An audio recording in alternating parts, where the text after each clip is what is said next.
suis avec les Poulettes, l'association qui a le sourire au bout des dents, et ça fait plaisir. Et donc il y a Lia et Clem qui sont là pour nous parler du don d'organes. Salut les filles. Il y a Sabs aussi et Fab qui sont là pour regarder, voir un peu ce qui se passe et puis voir s'il n'y a pas de problème. Salut. Alors on peut faire un premier temps pour dire simplement en gros que les Poulettes, c'est une association qui bosse dans le culturel, mais aussi principalement pour pouvoir faire la promotion du don d'organes.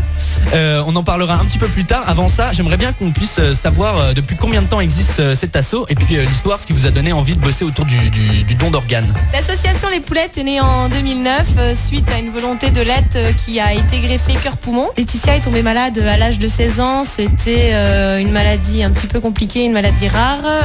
En gros, pour expliquer, c'est son artère entre son cœur et son poumon qui était trop petite et trop faible pour irriguer le sang comme il faut vers les autres organes. D'accord, donc voilà. C'est ça qui vous a un petit peu sensibilisé au don d'organes. Ça, Laetitia a voulu en parler, faire savoir que ça existait, parce que sans ça, Laetitia ne serait plus avec nous, et nous on l'aurait pas connue parce qu'on l'a connue bien après sa greffe.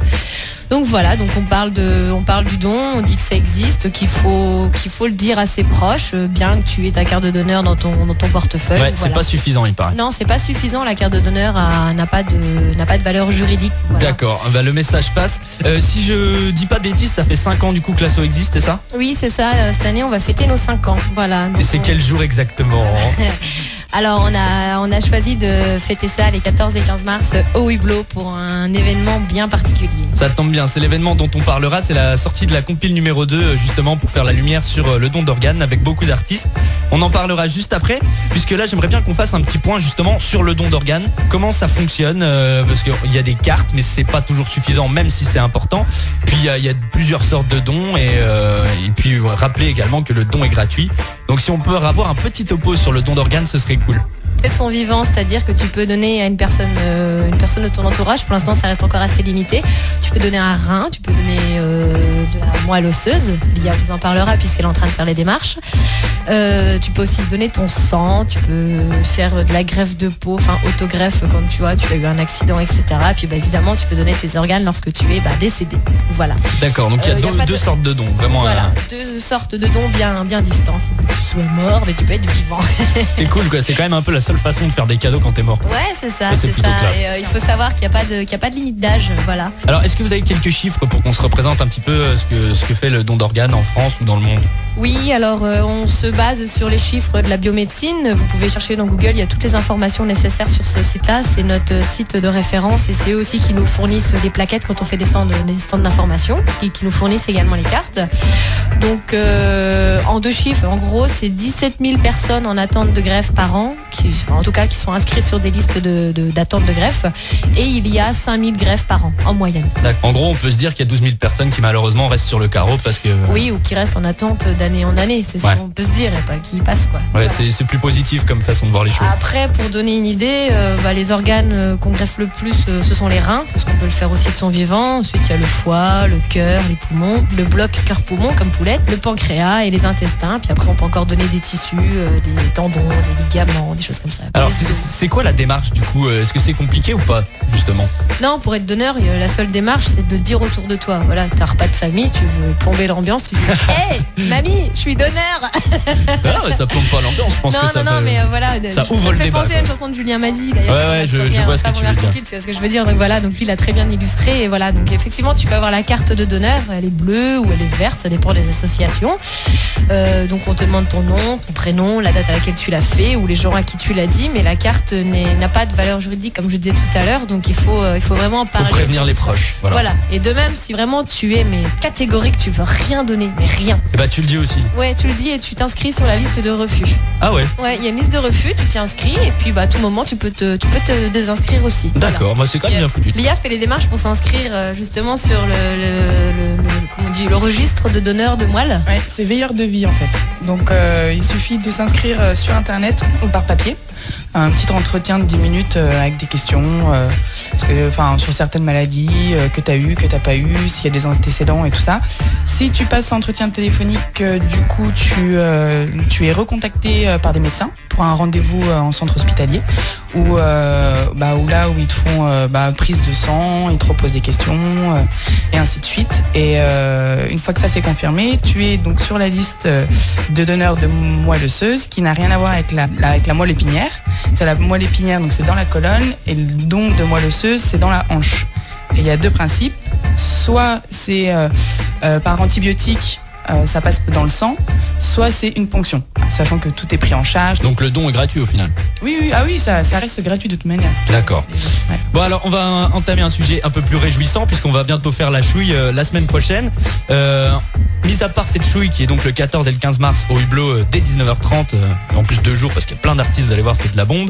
Il y a quoi comme actu en ce moment à part la sortie de la compile? Je reviendrai après sur les projets de l'assaut, mais là pour la faire vite fait sur l'actu, on a monté il y a 2 ans, quasiment 3 ans maintenant, une exposition photo intitulée Pièces détachées. Le concept, c'est que l'exposition est itinérante.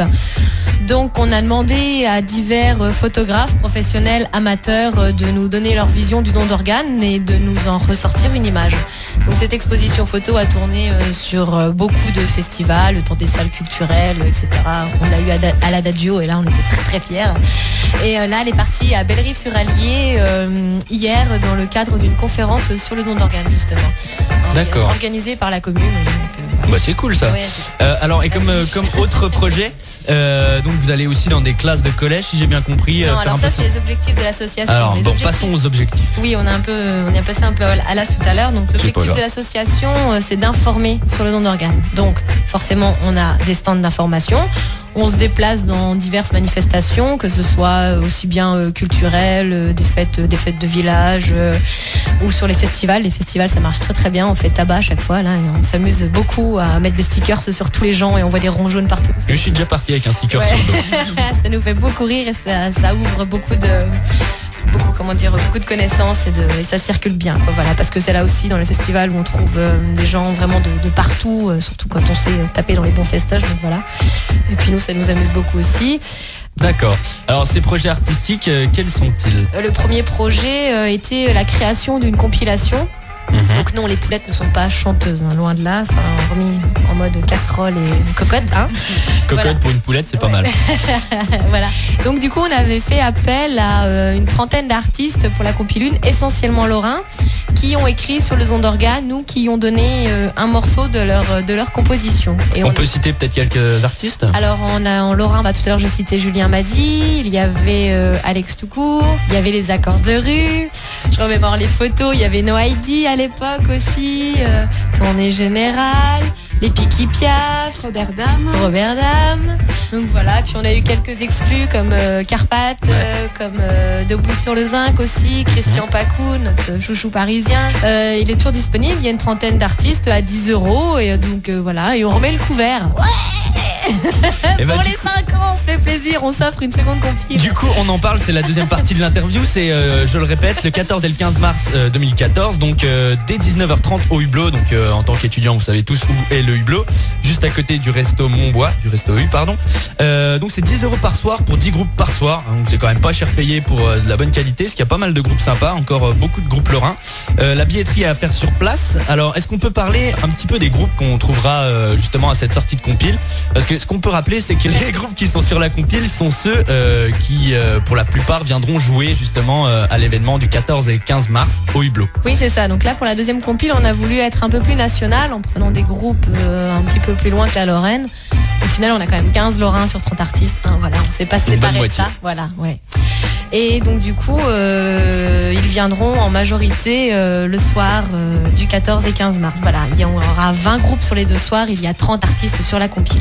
Donc on peut en citer quelques-uns. Il y aura Petit Homme, ils sont de Paris, Le Fil de l'eau de Paris aussi, David Vincent, ça c'est les locaux, les Claudio Capeo, ça c'est notre nouvelle découverte et allez, on va pas dire que c'est le nouveau chouchou, mais presque. On va se faire taper. Et Christian Pacou, il va pas être content. Non, Christian Pacou va pas être content. Non, mais bon. Donc les Claudio, ils sont de Cernay là-bas, au Vaumaltine, ils parlent comme ça. Ah, nous, c'est on la les aime Suisse. beaucoup et on rigole Ricola. beaucoup avec eux. Il y a David Cazot, anciennement Scapin. Il y a Tomislav de Paris. Il y a les Cassos Piquantes, ils sont connus aussi un petit peu dans le secteur. Ils sont de Metz. Les Travailleurs de l'ombre, donc ça c'est du côté de Belfort. On a la Fanfare Couche-Tard, McGill, les Aminches, la Tchaf Project. Je sais pas si quelqu'un connaît. Je connais un petit peu. D'ailleurs, on écoute la chanson qui s'appelle Le Parfum des Lilas.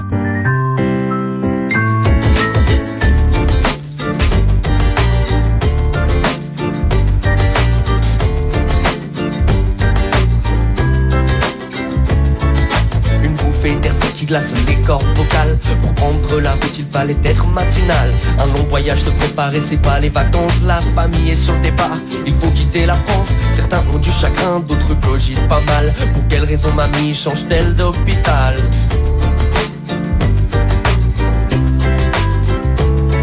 Une bouffée de cette pollution, ça prend c'est viscéral. À Genève les bouchons peuvent vite devenir fatales. Tant d'efforts à fournir pour une légitime requête. Demander à mourir n'a rien de malhonnête. La phrase résonne encore, c'est inévitable. Les traitements sont lourds pour ce cas incurable.